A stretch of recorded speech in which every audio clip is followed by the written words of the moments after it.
The next thing, you didn't ask this one, but the people say Wahhabi. Catch yourself before you say that. Stop yourself. The other word I told you is the Arabic word, so is this. It means to bestow, to give. Al-Wahhab, if you say Al-Wahhab, you must be very careful now. You just said Allah's name. Allah is Al-Wahhab. He is the bestower, the ultimate bestower. So you don't take Allah's name and play with it like that. What really happened over 200 years ago, there was a student of knowledge who memorized the Quran when he was not even a teenager yet. He studied all of the fiqh, jurisprudence of the Hanafi. Then he began to study others, and his father, who was a scholar, told him to stop. Just stay with what we have. He said, I want to learn the others. His father almost disowned him because of it. It was very upsetting. You know, don't do that. But he wanted to learn all of it so he could understand, and he began to learn quite a bit. He became convinced that he needed to learn more, and he discovered through this learning that the people of his time were making a grave mistake. I use the right word too, because they were worshiping at graves. They were literally going to graves and calling upon dead people to help them. Righteous people, good people, but they're dead. And even if they were alive, what could they do? They could only make dua for you. Nobody's got any magic. You ask Allah to solve these impossible situations and He can do it. And that's what he was telling the people. And some of those who were making money or getting good position in the community out of these grave worshiping deals took exception to his group because they came in and kicked over all of these monuments on these graves.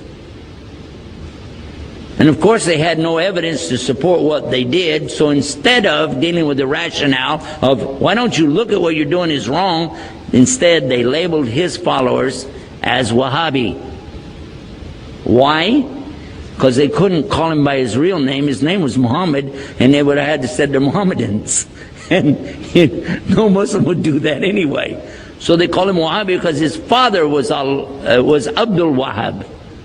So he was Muhammad ibn Abdul Wahhab, and he wrote a book called Kitab al-Iman. The book, if you read it and take the cover off and you don't know who wrote it, you'll say, this is a great book.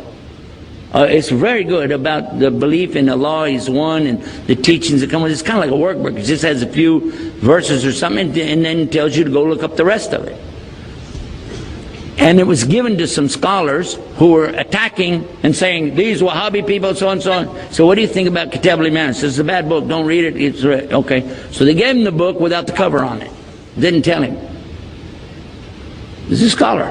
I'm not going to tell you who. Big scholar. Current.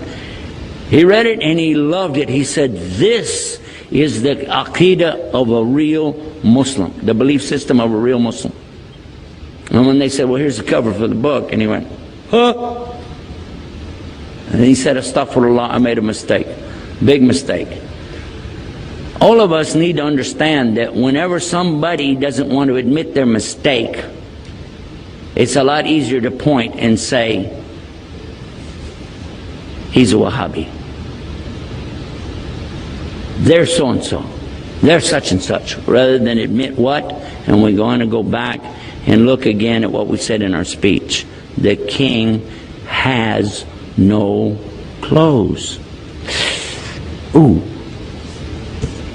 All of us make mistakes. Just admit it. What is the big deal? Only Allah is free of mistakes.